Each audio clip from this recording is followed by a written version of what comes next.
Hello, everyone. Hi. Welcome to the Marion Minor Cook Athenaeum. My name is Rukmini Banerjee, and I'm one of your 3 Athenaeum Fellows for the year.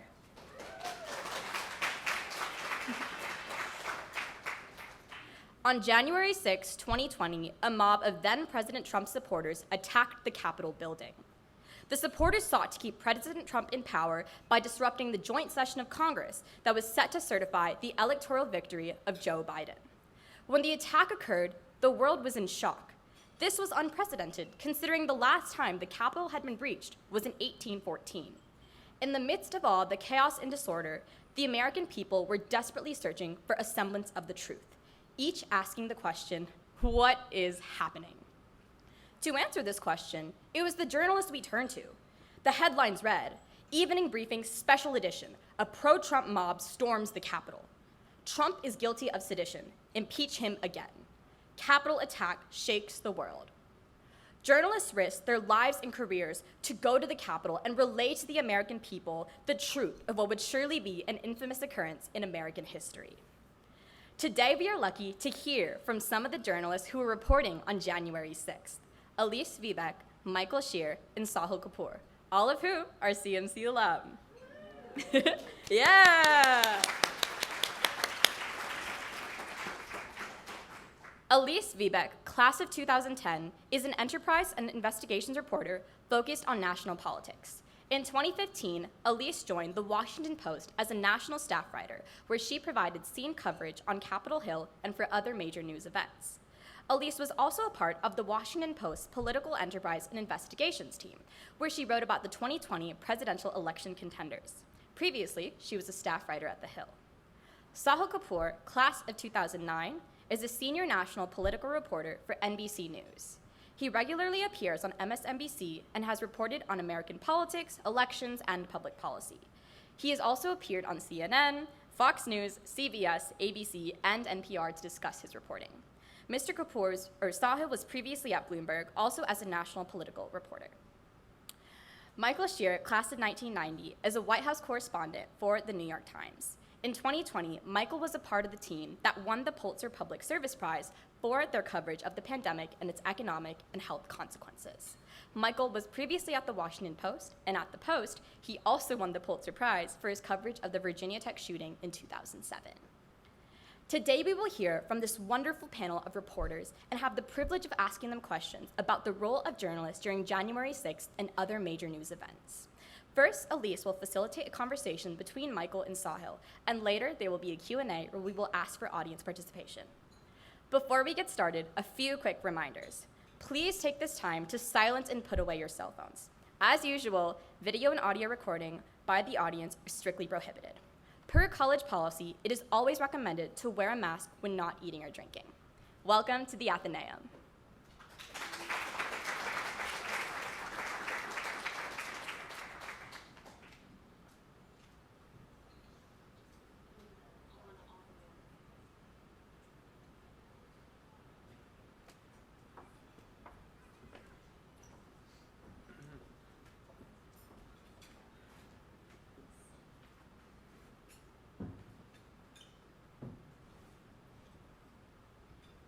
Good evening. Is this thing on?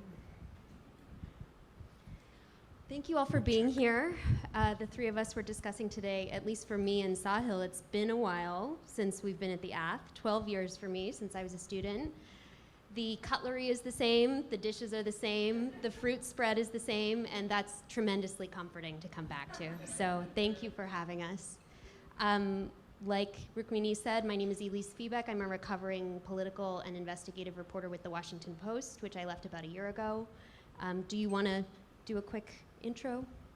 You're Michael. Sure. Hi, I'm Michael. I guess the one thing I will take just a quick moment to do is to shout out a very special thanks to Priya, who I don't know where she is. There she is.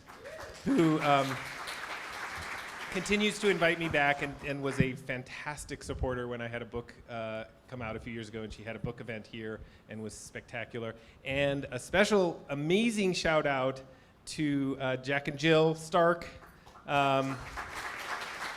who Jack was Jack was the president of CMC when I was here, and Jill ran the Athenaeum for 8 years, and I was an Ath fellow too back then, and it is just weird and fun to be up here as part, instead of out there at the head table, and really cool, and thank you to those folks. Obviously, there's lots of other people, cool people, and hi, Jack, Pitney, but especially those folks. So anyway, thank you. I echo everything Mike said. I'm Sahil. Thanks for having me here. It's a real thrill to be here. And I'll additionally shout out the Ath servers. I used to be an Ath server when I was a student here. Let's give them a round. I think some of them are in the kitchen by this point, if I remember, doing the dishes. Sometimes it can go late in the night, but you should expect to see them all up here soon as well. So we've been going around campus today. I know we've spoken to a few classes. We had an event for the Salvatore Center. For those of you who attended any of those, we thank you. And we might repeat a few things, but hopefully not too much. I just want to start, first of all, to declare our intention. As former students, we are really interested in speaking to you all. And so my goal is to keep us to under half an hour for what we say up here, and then to open it up to Q&A. So please be coming up with questions now. We're really interested. We'll see whether we can keep to that timeline. I don't know. But first of all, let's set the stage. Thinking about January 6, 2021, I think it's important to go back. We don't need to go to pre-Trump or even to the beginning of the Trump administration, but 2020 was a big year for politics, for DC. Political journalism had come through a lot. The city of DC had come through a lot. Do either of you want to set the stage a little bit?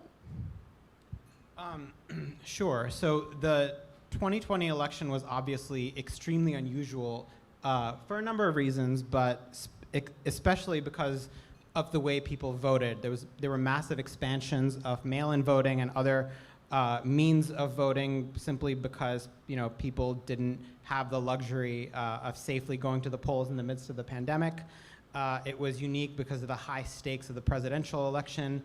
The election turned out to be much closer than many polls had expected, and it was extremely unique in the sense that after one candidate had been declared the loser, he refused to concede, and he continued to press the conspiracy theory, which he had been laying the groundwork ahead of time, presumably in anticipation that this could happen, to argue that the election was stolen from him, which, as we would learn more and more and more to be the case, had no evidence for.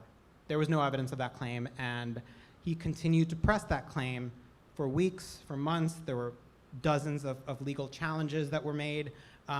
All of them were rejected by the courts. As we now know, based on the reporting and the investigations by the January 6th committee in the House, his own senior administration officials had been telling him at the time there was no evidence of widespread fraud that would change the result of the election. That those people included his own attorney general at the time, William Barr. But he still persisted, and that persistence laid the groundwork for the attack on the Capitol on January 6th. Yeah, so I totally agree with that. I guess just on a slightly more personal note, and I think I can talk for the three of us, but I also beyond that for other members of the press corps in Washington, we were all exhausted by the time January 6th came around. The Trump presidency was, and the Trump presidency and everything else that it engulfed, Congress and everybody else. I mean, it was unprecedented, and it's not a word that, that doesn't even just give it justice. It was so exhausting to cover, and so much that, as a political journalist, you sort of learn over time that politics happens in a kind of cadence that you kind of get used to, right? You sort of understand the rhythm of the fight and of the debates and of the way in which politicians, the boundaries that within which politics kind of exists. It's been said so many times, it's now cliched, but that didn't apply in Trump's case. And so we had spent 4 years I mean, it just makes me tired thinking about it, right? The whole first year and the Russia investigation, and the crazy foreign policy. That 1 minute you'd wake up and find that the President of the United States had called the unpredictable leader of North Korea Rocket Man. I mean, it just like what?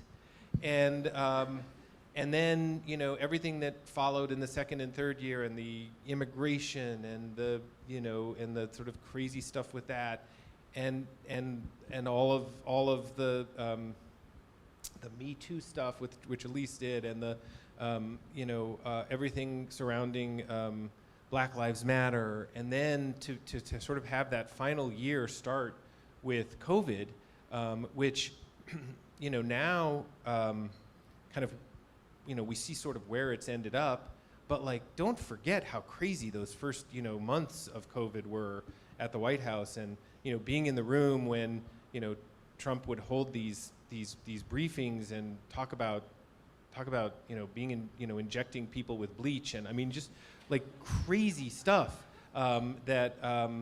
so by the time we get to January 6th, right, like we were just tired, and I mean there was a sense of I think among all of us, like what else could possibly happen, right? And I remember and I'll shut up, but I remember so by January 6th, it was of 2021, we were still deep in the sort of work from home hell that we all remember. And so I was covering the White House, but not at the White House and not at Capitol Hill either. I was doing what everybody else did, which was watching this thing on TV.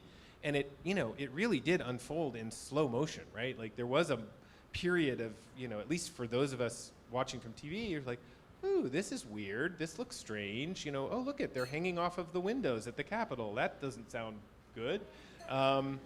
But we didn't, you didn't quite know. And then my text messages started blowing up, right, from all my colleagues that were inside the building. One of our photographers got like assaulted and, thrown to the ground, and her press pass ripped off her neck, and I think it was heading in a really bad direction. And then the mob got scared off and ran away. And by the police, who had their assault weapons drawn, who then pointed them at her, right? Because they thought she was still part of the mob and had fallen down, and she had no way of proving that she wasn't because they had stolen her press pass. And so it took a bunch of scary moments of being screamed at by guys with guns now at this point before she could sort of tell them what had happened. And all of that is getting sort of sent out on Slack and on text messages and email messages. And you slowly started to get the sense that like this wasn't just a kind of like fun, crazy moment gone wild on Capitol Hill. This was something awful, and I think it took us till the end of the day to realize that it also wasn't just it wasn't going to be something. It wasn't a news event that was a day-long news event. This changed, and that I remember we all sort of took a breath and we're like, here we go again, right? Like, we had sort of like done this over and over again, these cycles of kind of insane news, and we could tell at that moment that this was going to be another one, and it hasn't stopped. Also, on a personal note, about a week or week and a half before January 6th, my editor at NBC asked me if I wanted to cover the counting of the votes on January 6th. I was like, are you sure we need to cover that? It's always so boring. It's just a rote formality. But as we know now, it was not that this time around. And I kind of had a dual assignment. I spent about 4 days, the previous 4 days, 4 or 5 days in Georgia, covering the Georgia runoffs, 2 Senate races that would decide control of the chamber. And I flew back to Washington on the morning of January 6th, went to our bureau, got off the plane, went to our bureau, took a COVID test, and I just wanted to walk across the street to the Capitol. I thought it'd be a pretty uneventful day. I was just a little tired. And then when I tried to leave the bureau to walk across the street, the doorman said I couldn't leave because there was violence happening outside. And I'm like, what are you talking about? I have to go. I have to go for my job. and then my phone started blowing up with expletives from my colleagues who were in the building, and then I covered the rest of it from home. The thing it makes me think of is that that event truly, throughout history, has been entirely pro forma. And even for me, I was covering the mechanics of the election, the mechanics of how people were voting during the pandemic, looking at Trump's threats not to accept an election loss should he lose, which ended up coming true, writing about that throughout 2020. And I actually asked, this is the personal dimension of this, 2020 had burned me out, and the Trump administration had burned me out so thoroughly that I asked for a sabbatical from the Washington Post, starting on December 15th of 2020. And I remember the reason, the final story that I covered on that day was when the states ratified their electoral votes. I was, if you imagine a live news page on WashingtonPost.com or NewYorkTimes.com, I was running that live news page as each state then ratified their electoral votes. And that was going to be my final assignment, and then I was going to sign off, delete the Twitter app from my phone, and begin like a multi-month vacation, basically. And even that assignment at that time had also been pro forma. We had never had a coverage plan for that kind of event. It was just always taken for granted that it would happen as usual. And so I was not working, I was not on duty on that day on January 6th. Had I been, I would have been probably at the Capitol. I remember starting on the day of Trump's inauguration that there were street brawls outside the Washington Post building. I was anchoring, I did this for election night 2016, and then also the day of the inauguration in 2017. Sat outside, the Washington Post has a big building in downtown Washington, and there's a terrace that sits above K Street, which is really busy. And I was doing this live shot, this panel that was broadcasting online, and suddenly we couldn't hear in our earpieces because there were people brawling in the streets in the park downstairs. And that was completely unusual for my experience in Washington. I'd been coming and going full-time for 12 years, less than full-time for 15 years. And I couldn't believe what we were hearing. We were hearing, air cannons from the police, riot gear, sort of meeting human bodies. There was a car that was set on fire outside the Washington Post. So I say this not because it's directly relevant to January 6th, but to set the stage that the Trump era really was different in the city of Washington. And I think you talked about the effects of the pandemic on the city. The city was shut down. This was, January 6th happened pre-vaccine. We were all out in masks. People really weren't leaving the house very much. It was a really big deal at that time to suddenly realize that there was something going on outside that was so unexpected. I think the feeling of being jarred is still with me. So one point that I wanted to pick up on, Michael, you mentioned the photographer, I believe, the New York Times photographer who was thrown to the ground. One thing that I was watching on January 6th, I was in my house, I was on my sabbatical technically, and I turned on the news just like everybody else. And I watched as CNN and MSNBC and Fox, I was going between them, were displaying large, wide shots of the Capitol, back on the mall, just sort of the Capitol in the distance, basically. That's what they had set up. And there were these panelists talking about people seem to be streaming toward the Capitol. That's so strange. And I would switch off and then go back to it.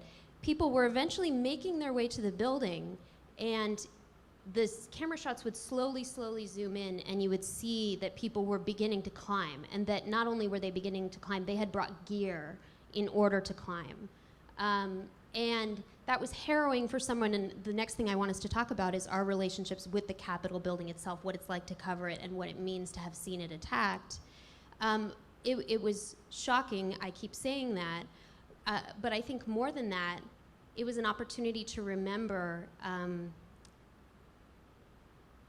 the colleagues who were there, and that still is also with me.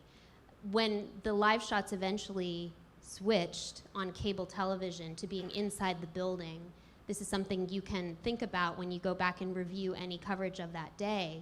Still photographs and any video coverage, apart from maybe from security cameras, were produced by people who were in the fray, whose safety and well-being were directly in danger in a way that they had never been covering anything in DC, really.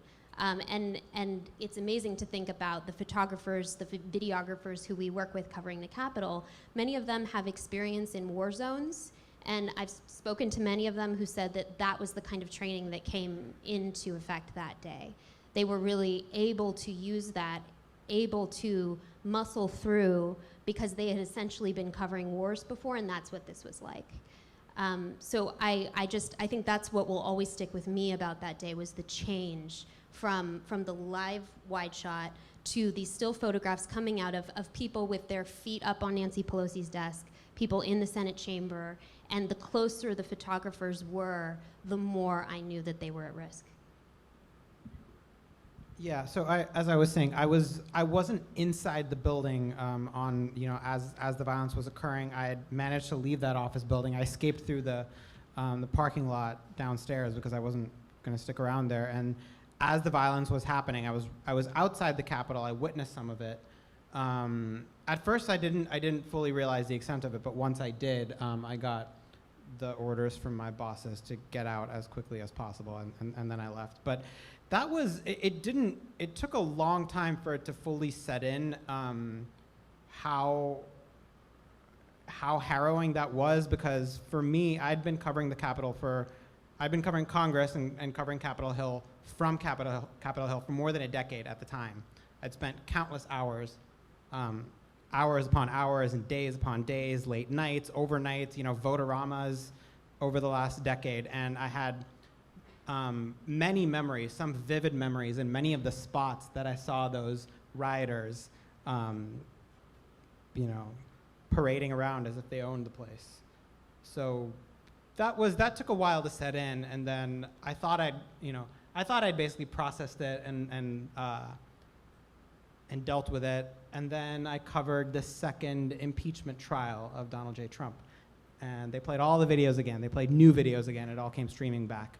I covered the January 6th committee, which has uncovered further evidence of what happened that day. Further evidence, further video footage, further photographic evidence, and then it comes screaming back again. So I guess, that Capitol building represents some of the most stability I'd had in my life. Moving around a lot, moving from city to city, changing beats outside of that, covering different kinds of elections and stuff like that. But I'd always felt safe in that building, and it was so unbelievably strange to see that happen. And the last point I'll make, my editor, who she was there in that building. I was supposed to switch out for her. She got a call from her husband once the Capitol had been breached, and he asked her if she was okay, and her response was, "What are you talking about? I'm in the safest place imaginable." Yeah, I think we can move on, but I will say that I covered the White House for 14 years. I spent a few months during the first impeachment on Capitol Hill, so I have a little bit of a sense of what it was like to be inside that building on a regular basis. But for people like Sahil and so many of my colleagues, it's an office building, right? Like it is, yes, it's Congress and it's this sort of institution of government, but at some point, it's just an office building. It's the place you go. It's the place that the doorkeeper and the people who serve you food behind the fast food burger place on the basement level, and it's the place that all the people behind the counter at the Senate press gallery. I mean, it's where so many of my colleagues worked, and I think for them it was this really personal thing that beyond the journalism and the shock, the sort of journalism shock of what's happened to democracy and what's happening. Then there was also this other level of, this is where I work. This is it's no different than an attack on some office building somewhere at some level. So I do think that, I think it made it different in some ways for a lot of people in Washington. It's like a home for members and staffers and journalists. I mean, I can't tell you the number of times I've walked out the Capitol building at 3 a.m. alone, looked back, had one of those kind of magical moments in DC thinking it's just me in the Capitol Dome here. That's pretty amazing. And so, yeah, it felt like a very intimate thing that happened, I think, for people who work there. Here's a moment where I want to plug, all of our news outlets did wonderful reporting on and in the aftermath of January 6th. The Washington Post's work was awarded the Pulitzer Prize for Public Service, which is really exciting. And they did a big project. I was only loosely involved, called the aftermath, or I think it was called the attack, and it was divided into 3 parts: before, during, and after. And what the main point of the whole before section of the project was that there was a tremendous amount of information circulating within the government and within law enforcement about the fact that this was going to happen and it was going to be pretty bad. And that similar to 9/11, the mechanisms in place for sharing and sort of disseminating that information did not work. The Capitol Police was unprepared. The layers of bureaucracy that govern law enforcement across the city of Washington were not coordinating well. And basically the system that was set up to prevent a foreign terrorist attack on American soil in the wake of 9/11 did not work in this case. And if you're interested in that, I would really recommend the Post did excellent reporting on that. But I want to pose a question to you guys, and then maybe we switch to questions. So we know the government wasn't ready. Do you think the media was ready? Do you think the media had a sense of what might be coming? No, is the honest answer. We had cameras situated outside Capitol Hill to cover this momentous event of the peaceful transition of power is what we were planning to cover. We all know how that worked out. It was not a peaceful transition of power. So no, we were not ready for the Capitol to be breached.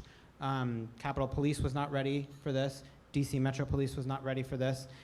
Even though, as we now know, as you just pointed out, Elise, that there was lots and lots of evidence that this was being plotted, in a sophisticated manner, that these people had a plan, that they had weapons, that they had schematics of the Capitol, they knew which parts of it could be breached, and they executed that plan. And I think one of the biggest questions about that whole situation is, why wasn't that security apparatus put into place? If the people who were planning this were different people, if they looked different, would this have happened?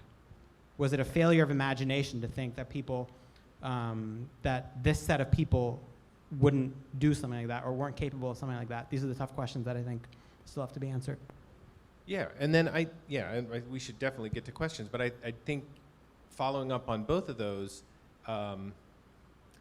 there was, throughout the Trump presidency, there was a sense in which we in the media were always a step behind because we couldn't conceive of kind of the guardrails failing, right? I mean, so the institutions that we thought would always act in a certain way suddenly didn't act in the way that we expected them to. And, some of that had to do with kind of actual institutions, the legal system, Congress, the bureaucracy, and some of it had to do with people in particular positions, right? Like, as an example, the activities of the president and the people around him, specifically Mark Meadows, who was his chief of staff, and some of his top advisors, at that moment on January 6th, I think there was just a kind of expectation among the press, who had worked with, I mean, we've covered presidents, we've covered White Houses, we know how they react in certain situations. And, there was sort of this sense of like, well, I mean, of course, the White House is going to not want the Capitol to be overrun. So, of course, if it were to start being overrun, the White House would kick into motion and people would start making phone calls. Especially to protect the vice president whose life was in danger. To protect the vice. I mean, there was sort of this like expectation that certain things would, of course, happen, and they didn't. I mean, I texted Meadows that day at 2 whatever. I mean, the text is out there now. Like, when is the president going to speak? Is he going to say something? I mean, because we all just, imagined that had to be the next step, right? There had to be a moment where the chief of staff says to the president, dude, get out there and stop this. And as we now know, I mean, as we suspected and found out then, but like as we now know from the investigations that have gone on, like it didn't happen. Like the things that were supposed to happen didn't happen. And that allowed, you know, the sort of the attack to spiral longer than maybe it would have. And I think to that extent, I really think we fell down because we didn't anticipate, but it was the culmination of like years of that, of us not quite realizing, you know, sort of how bad things have gotten. I should say briefly, one of the reasons for this lack of preparation, one of the reasons that I think the press and many institutions were unprepared for this is that the Capitol hasn't been breached that way, hadn't been attacked that way in any of our lifetimes. We had very good reason to believe that Capitol Police and DC Metro Police and the law enforcement would be able to keep the building safe because they had been extremely good at that right up until that point. So there was an expectation that if they weren't raising the warning flags about it, if they didn't bring in extra security, which, for instance, you know, you should see the way the Capitol looked on certain days when there were Black Lives Matter protests after George Floyd. There were massive numbers of security guards guarding the Capitol to make sure nothing bad would happen. That did not happen on January 6th. Why didn't that happen on January 6th? We now know. Well, we have some answers, but we don't have all the answers. Either way, I think it was a downstream, you know, a series of failures. What's interesting too, and the Post reporting confirmed this, how many decisions were made to hold back on a law enforcement defense of the Capitol or a proactive response to the people storming the Capitol because of optics issues, because the idea of showing force by law enforcement or by the military, the National Guard, somehow that could play into the hands of the people who were mounting the attack. When I read that and when I learned that for the first time, it just felt like such a bizarre and slightly dark example of the kind of analysis that has to go on and does go on and sometimes goes on too much in Washington.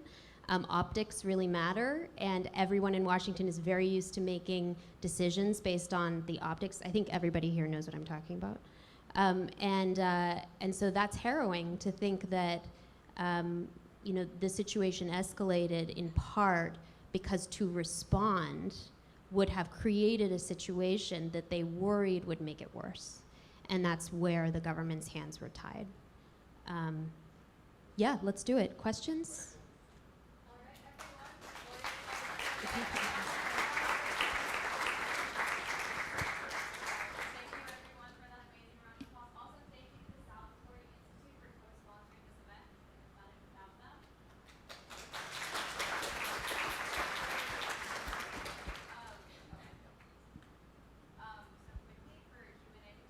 Typically how it works is that people are going to come up to these mics, ask your questions. We're going to alternate between the two of them.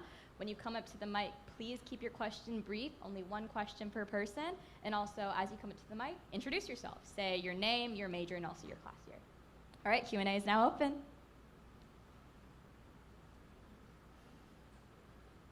Go for it. Hi, thank you all for being here. My name's Peter, junior at CMC. I study government and East Asian security.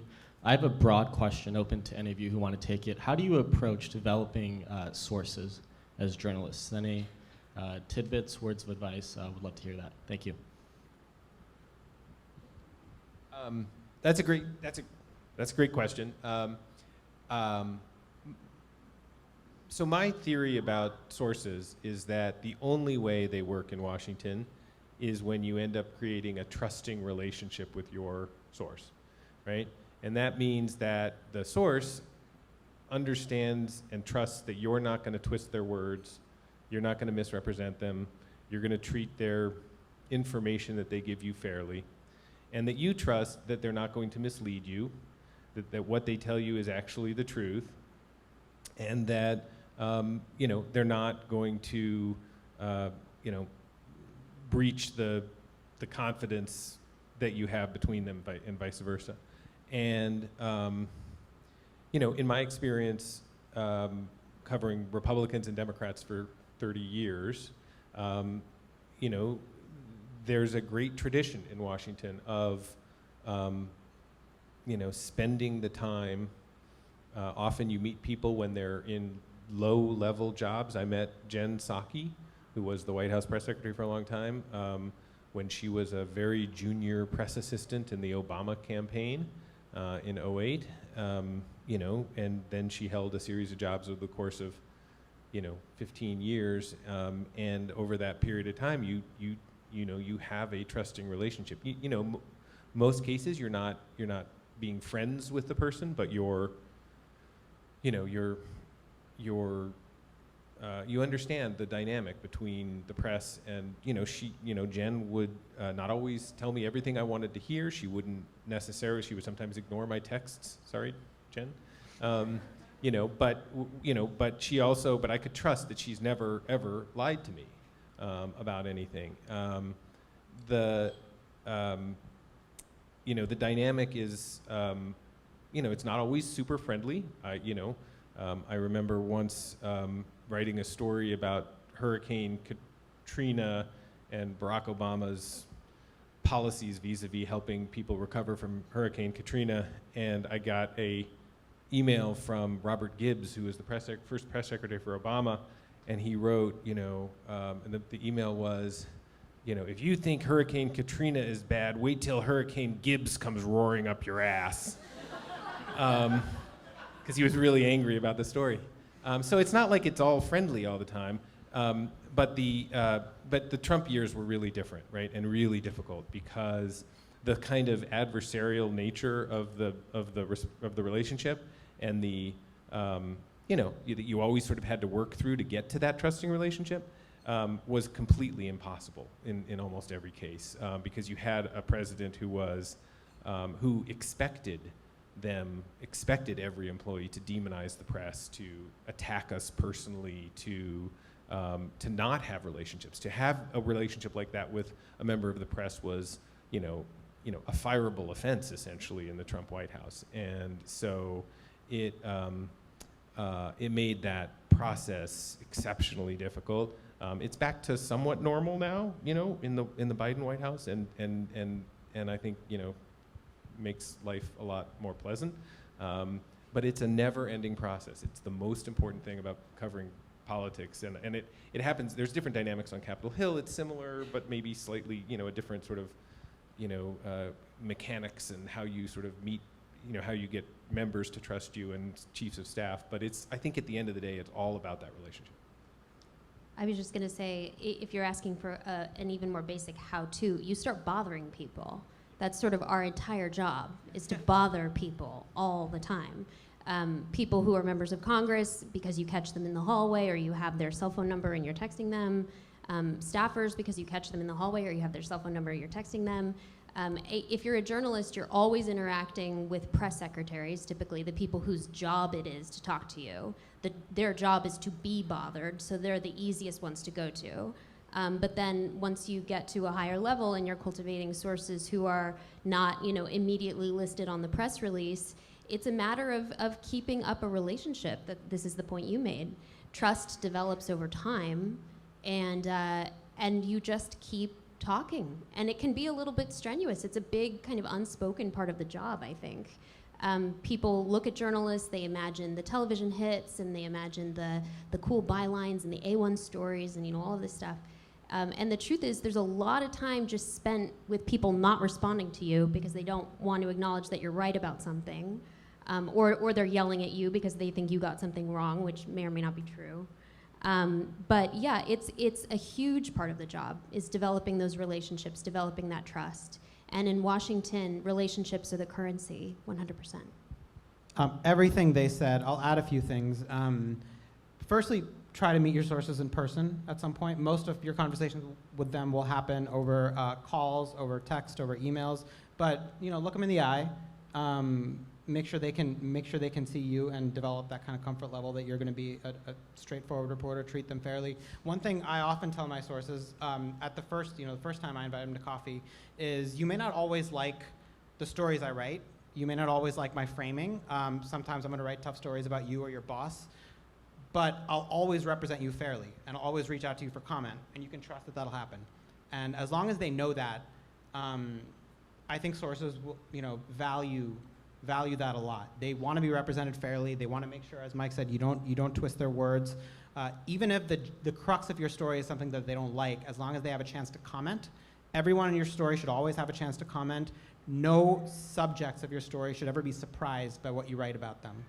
That's my personal view, and I think sticking to that goes a long way in terms of building source relationships, in terms of having them trust you, in terms of sometimes coming to you for an exclusive, for a scoop, because they know you'll give them a fair shake. Sometimes they still yell at you. Sometimes that's true. Sometimes Absolutely. they still yell at you, and also take their call. Sometimes they're going to want to call you and drone on about something really silly, really boring. That's not really a story. Just listen to them. You don't have to write the story, but listen to them, because then when they'll call you again when they do have a better story, and you'll write that one. It's also, this is just a little thing. You can tell in Washington, sort of, I can swear here, right? That you can tell when the shit rolls downhill. So Oh, yeah. you can see when, like, you've written a story and you've done all the things that Sahil says, and like you've told the press people this is what's coming. Sometimes you've even very specifically said, here's one thing and here's your response. I've got your response. I'm going to put that in, and they're fine. And then like the next morning, like you get this call that like these very people who you knew exactly what was coming were like, this is ridiculous, this is the most awful story.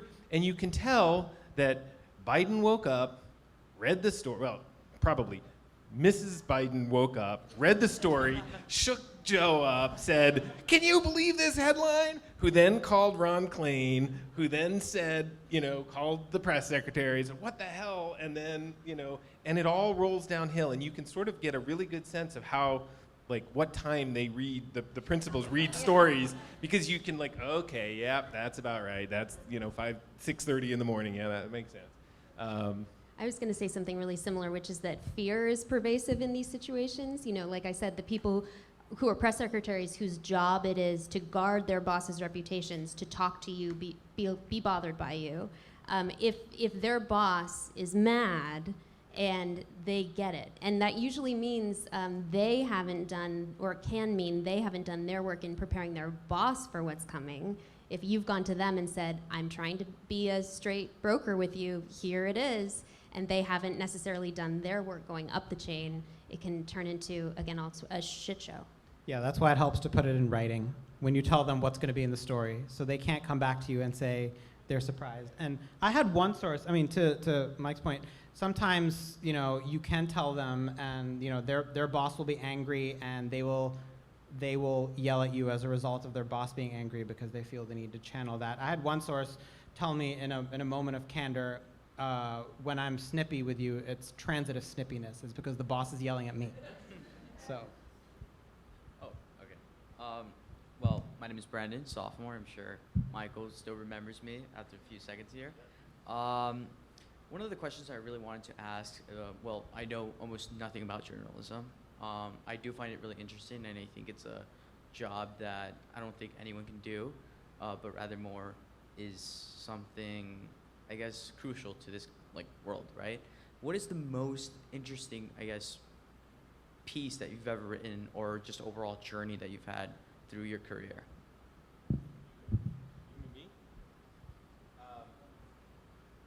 So, okay, I'll give you two responses. My favorite part of being a White House reporter, that is not the most important part by any stretch, but is just my favorite part, is traveling around the world. I've been lucky enough over 14 years and 3 administrations to fly on Air Force One with the president all over.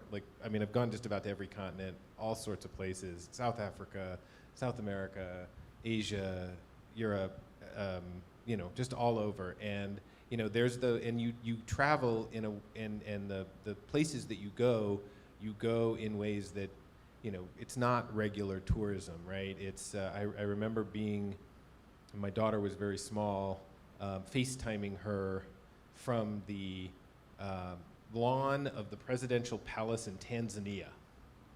and thought to myself, and she was like totally unimpressed at like 8 years old or whatever she was, but like, you know, it's just, you just sort of think like, I can't even imagine being here. And I was the pool reporter, which meant the one sort of print reporter with the president when Obama went to Robben Island and stood in the cell where Nelson Mandela was imprisoned for 17 years, I think 17 years. I mean, just incredible experiences. So, I mean, just on a personal level, that's been, you know, over the last 15 years, just amazing. The story that I'll mention, there's one story that went viral more than any other that I wrote. And it started with a question from my editor. This is when I was covering Obama. And it started with a question, and the question was, what does Obama do at night? Right? Because we have this sense of what presidents do kind of during the workday hours, right? In terms of what they have meetings in the Oval Office and they give speeches, and we had this sort of sense of that. But she was like, what does he do? Like, where does he go? What part of the residence, and what does he do? And I spent almost a year reporting this out and trying desperately to find people who actually knew what they were talking about, because, you know, not many people are with the president at that time of day. And so I wrote this very long story. It was like, 4,000 words or something. It was a long story, and it, you know, sort of documented how he would sort of have dinner with Michelle and the girls, and he would usually play around at billiards with a friend of his who was one of the staff members at the White House, and then usually would go up to the treaty room, which is on the 3rd floor of the White House, kind of in the residence part, which is this magnificent room, and there's a balcony out that looks over the Capitol and the monument, and he would watch sports because they had a big screen TV, and then he would be delivered this package of documents, right? You know, this massive thing of stuff that he would have to go through, and briefing papers and some things to sign and whatever. And I mean, I just was so happy that it was this like really good portrait of what he did throughout, you know, and this was sort of documenting the night. And I had one line in the story, which was that one of his best friends, who was the chef at the White House, told me that while he was doing all this, sitting in the room, that Obama would eat 7 almonds, not 6, not 8, but 7 almonds. And that went batshit crazy on Twitter. I mean, it just went nuts. And to this day, years later, people will say, "You're the 7 almond guy." and then like a year later, Savannah Guthrie, who's a good friend and used to cover the White House with me and is now on the Today Show, interviewed Obama, and he completely denied the story. He was like, "Well, I don't know. I mean, you know, I'm not really that anal, and it wasn't just in." Like about a week later, I was with Pete Souza, who was his photographer, and Pete's like, "Yeah, it was 7 almonds." Yeah, but it was like, it's like that story. I think it was 10 million clicks or some ridiculous thing. So that's my. I didn't know until now that 7 almonds came from you. Yeah. That's good to know. Wow. I was going to say, in response to your question, you know, about the journeys that we go on professionally as journalists, in Washington, whether you're a journalist or a staffer, you can sort of measure your career by events or by election cycles. The way I look at mine, which in journalism is over at least for now, the first event I ever covered on Capitol Hill was a Tea Party rally in the summer of 2010, which we might argue is a movement that then sort of contributed to or fueled or became the pro-Trump movement. And then the final event that I covered really more or less on Capitol Hill was the aftermath of January 6th. So there was something for me that felt almost perfectly bookended. The Trump administration was over. It was a natural breaking point for me. But for me also, I would just say, I was always chasing a newer, higher level of rigor in my investigative journalism. That was always my goal. You don't just roll into Washington, D.C., no matter who you are, and say, "I want to be an investigative journalist," and they give you a job. It took time, and I got there, and during the 2020 election cycle, and frankly, during most of the Trump administration, I was able to do that work that I really wanted to do with full support from editors, with a lot of independence, with a lot of precision, an almost anal level of precision. And that was tremendously, uniquely, totally fulfilling to me. A few things come to mind. First, my coverage of the Affordable Care Act debate in 2009 and 2010, that was extremely formative for me. I just graduated from CMC. Thanks to some classes I took here and the senior thesis I wrote here, I was in a position to do some unique reporting about that debate because I had heavily studied the issue here. And one thing I learned about DC was there are a lot of excellent reporters who knew how to get information, who were good at working sources and that sort of thing, but didn't really understand the policy particularly well. So I was in a position to write stories and to notice things that maybe others didn't notice. The second would be around the 2015-2016 election. My editor told me, just cover this guy Trump. I'm like, do I really have to? He's going to peter out in a few weeks. And then I went to one of his rallies. I went to another rally. And by about August of that time, I started to think there was something here and that this was not going to be a fleeting phenomenon. And I remember writing in October of that year that this guy is a very serious threat for the Republican nomination of 2015. Yeah, that's pretty amazing. Well, so there was that, and then I followed it up in April. In April of 2016, I was hearing from my Democratic sources, my Democratic sources in the Midwest, some of whom worked for labor unions, and they were polling. We poll our members, and they really like this guy Trump, and we don't know what to do about it. I'm like, so I wrote a story about how he had a path to win the presidency through the Midwest. It wasn't a great one. I'm not going to say I predicted Trump because I didn't. I don't make predictions, but I took him seriously. So, yeah, I'm happy I did in light of things. And then in terms of story, one that definitely comes to mind is breaking a story about an error made in a Supreme Court opinion written by Justice Scalia, who's CMC connection. I think he was right here about a decade and a half ago. That led to the Supreme Court issuing a correction the following day. It was already being talked about among experts, but I think we were the first outlet to report it. Thank you very much. Hi, my name is Alessia. I'm a senior here at CMC, and I want to thank all three of you for coming tonight to speak with us.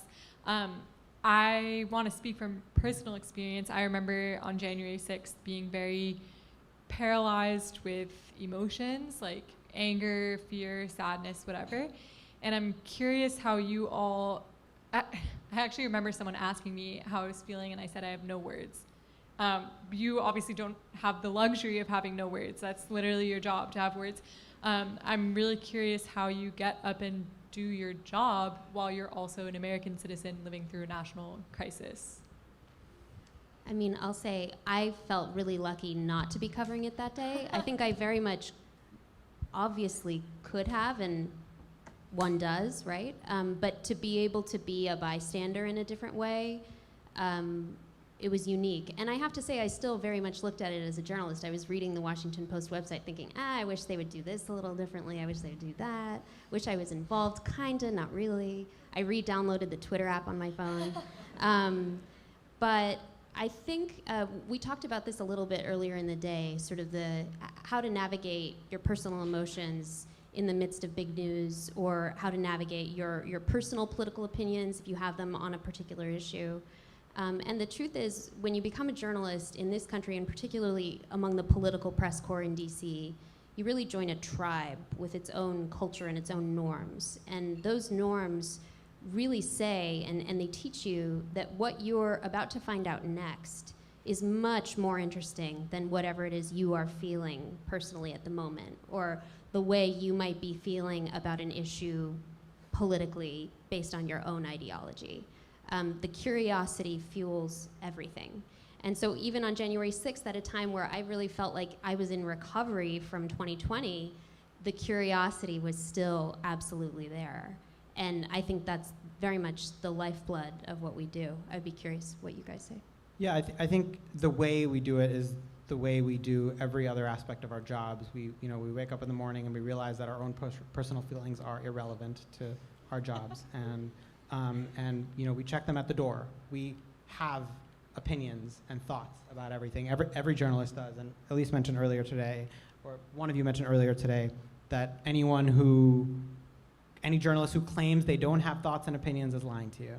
We do, but our job requires us to keep them out of our professional work, and this was just a much more elevated level of that, putting aside our personal thoughts on given how personally it affected many reporters who cover Washington, who cover the Capitol. This just required a more elevated level of that. I do think, yeah, I agree. I do think, though, that there were so many moments during the Trump administration, and then the January 6th being the culmination of it, where it felt like a historical, important moment, right? I mean, it felt like, which does mean that you still check your partisan or political views, right? You're not, but that at the same time you realize that, like, this is the moment you got into this business for, right? These are the moments that, like, if we're gonna survive as a country, it's that a functioning press is going to tell the public what's really going on, and that you felt that way throughout. I felt that way anyway at times throughout the administration.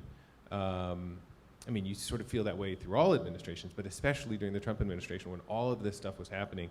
And I think, that day, you really felt the weight of history and history books, and you sort of knew that this was a moment that you sort of rise to the challenge. And I think it's not unlike other professions, right? I mean, how did the firefighters run into the building on 9/11, right? I mean, it is that, for as whatever your personal feelings, fears, anxieties, whatever, like, this is what you were trained to do, and this is the moment that you were trained to do it, and you just sort of go on autopilot, I think. I think I would just want to add to that. That's where the craft of journalism, the actual practice of putting words together, being edited, putting more words together, is a tremendous comfort, or at least it always was for me. And it's something that you're doing that's actually very simple. And so when journalists run on adrenaline, particularly on historic days, on major news days. I remember so many times where I was working 18-hour days sitting in what any major news organization would call the hot seat. So the person who's updating the major story on the website. I remember I was in the hot seat for most of Brett Kavanaugh's confirmation hearings, and I was just so exhausted, and it's so difficult, no matter how you feel about Brett Kavanaugh, the work itself, watching and updating and going on for hours and not really sleeping. It was so hard. But what you do slowly is realize my job is to watch and report. It's as simple as that on some level, on days with major live news. I'm not even necessarily responsible right now for comforting people, for telling people exactly what it means. It's just observation and reporting. And I think that is the beauty of journalism as we practice it. It's really that simple. Thank you. Hi, thank you so much for your talk. I'm Brian, I'm a sophomore at CMC, hopefully studying PPE and sociology. My question is, January 6th kind of, was a combination of like the decline of like American credibility in the face of the international audience, and as an international student, like it was really shocking to see from halfway across the world. I just wanted to ask, like, as journalists, you know that your audience can be pretty international, especially for like these major news outlets. Like, does this ever like cross your mind while doing, I guess, like the side of journalism, like moving more towards like the politics side of it? Like what consequences or like implications does that have when it comes to like creating your pieces? Yeah. I feel like what all American news outlets could do better when it comes to political coverage is finding a way to explain more of the basics about how American politics works. I mean, at CMC, we sort of take for granted on some level that there are really nitty-gritty details about the workings of our government or certain things about our politics that everybody knows. And I think that for an international audience, and even for a younger audience, for an apolitical audience, I think and I've heard this from people, particularly when I was at the Washington Post, people can be turned off by coverage that we think is so normal, but reads to an audience that's not as familiar, is so technical. And so I've often thought that that's a failing in journalism, and that really there should be a way to almost take a news website and put it in a different mode based on your level of understanding and knowledge of kind of the basics, the setup of the system. I would love for high schoolers to be able to read the Washington Post and care, but the political coverage is probably just a little bit too opaque. So I'd be curious if international audiences would respond to just being educated a little bit more about the institutions. Yeah, I would say at NBC, our main priority obviously is to speak to a national audience. The cable and network channels don't appear internationally, so we keep that in mind. But to the point of January 6th, I did start wondering, like, how would we cover this if it happened in another country? You know? It's a good question. We would call it an insurrection. I advocated internally at NBC, we should call it an insurrection. If this is not an insurrection, I'm not sure what is. We would talk about, tribes. We would ask if the State Department would raise an alert level for this country about whether democracy is fading. I think it's important to run that thought exercise, and I do it from time to time. And January 6th had me thinking along those lines. And I think for all three of our organizations, we have an increasingly global, both readership but also presence. The New York Times has a major office in London, does scores of reporters and editors. We have another major hub in Asia, in Korea, all of which, and then we have, obviously reporters around the world, as does NBC, as does the Washington Post. And I think increasingly we are aware, and I certainly, as a White House reporter who traveled, we go all the time to these sort of, set meetings that the president will have with world leaders in various parts of the world. And you hear all the time, that was part of the kind of international drumbeat of the Trump administration, was this sense among the world's leaders that, something really fundamental that they had thought they could always rely on in the United States was slipping away, right? And that, the more Trump expressed admiration for dictatorships and had fights with allies, the more uncertain it all was. Biden now tells this story. It's become kind of a cliched story. He says literally every speech. But that when he went overseas for the first time and proclaimed that America was back, right? That this idea that, now that he had been elected, the Trump years were over, that Macron in France leaned over to him and said, yes, but for how long? Like that was the French question, right? Like how, is this really, like, is America really back, or is America only back for a few years and then Trump will come roaring back? And so I think, and I'm sure January 6th was a really scary moment for a lot of people living overseas who had sort of looked at the United States, not the perfect country, but like as a kind of a part of the stability of the international order. And I think they very much wondered, as we all did, whether this, whether we still play that role in the world. Thank you. Hi, thank you so much for coming tonight. My name is Rachel. I'm a literature major. I was wondering, social media and technology have changed so much and really impacted the way people consume and engage with the news.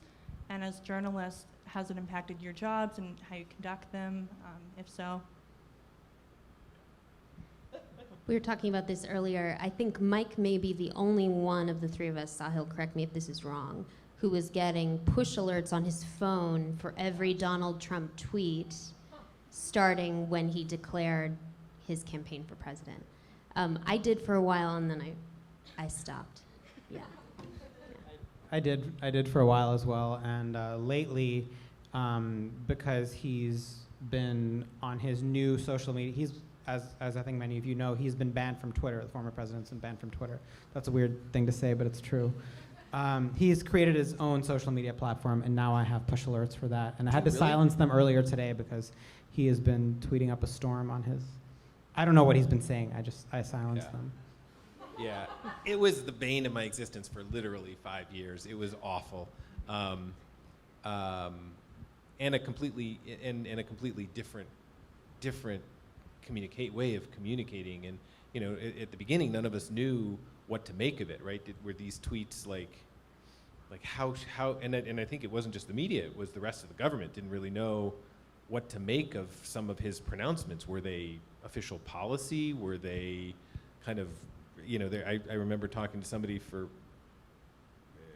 deep inside the government who was like, we had this, rule of threes with Trump tweets, that we would ignore them when he tweeted it, we would ignore him when he tweeted it again, and then if he tweeted it a third time, we'd have to take it seriously, because nobody quite knew, and eventually, it became such an integral part of governing for him that it was as good as a sort of official proclamation. I think sort of beyond Trump, I think social media has been, and I think I used this line this morning in one of the classes, like it is so many different things, and it's so many different good things and so many different bad things, right? If you are an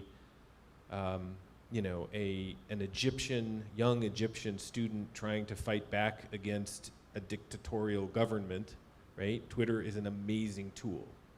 If you are a, insurrection, Trump-minded person in the United States who wants to,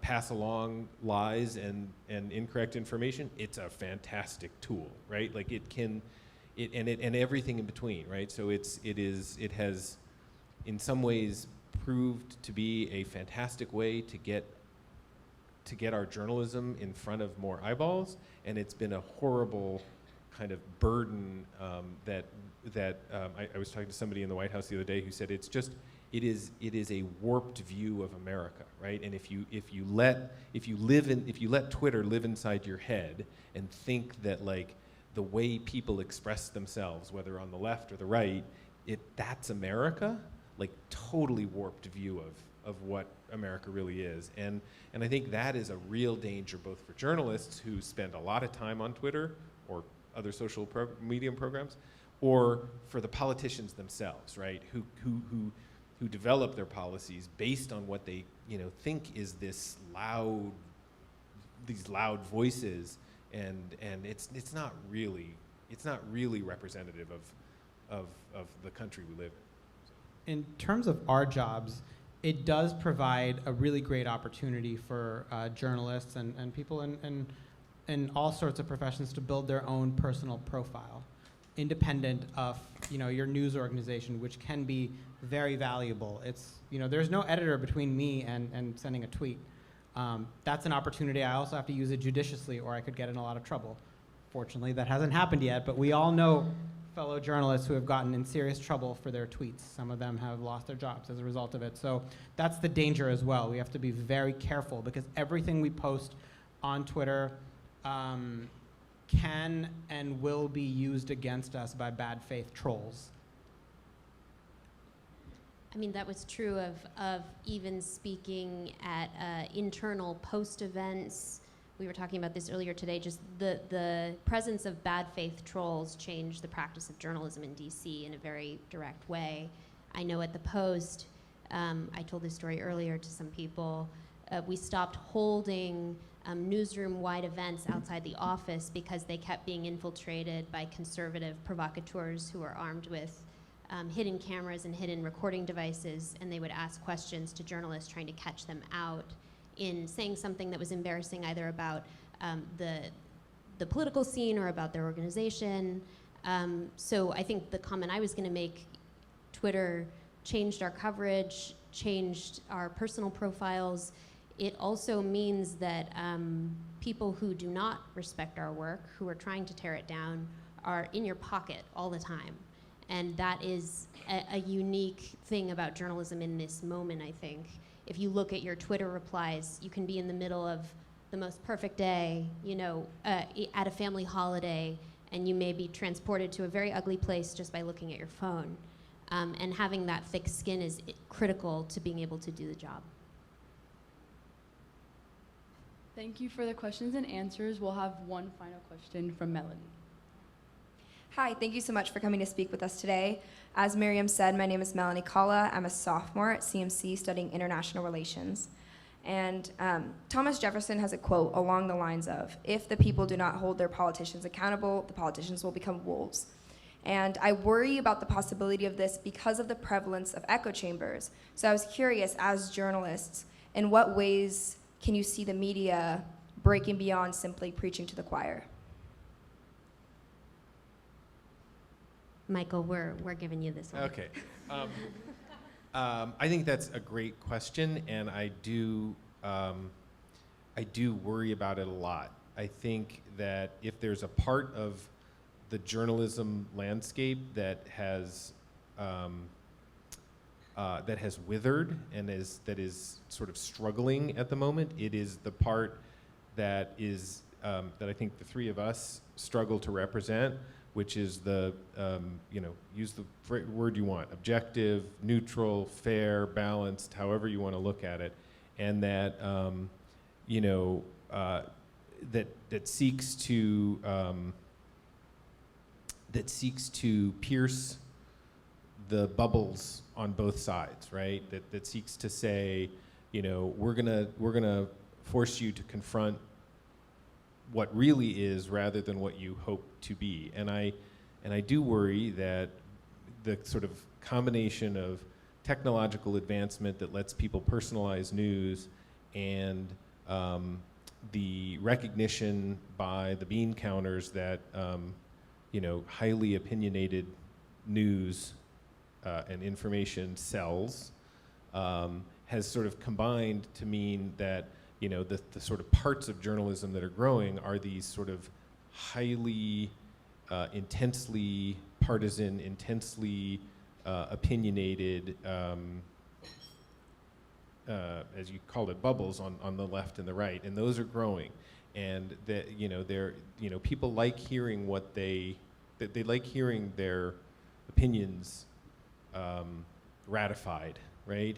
It's the Rachel Maddow, it's the Bill O'Reilly, it's, those are the kinds of, journalism that I think, is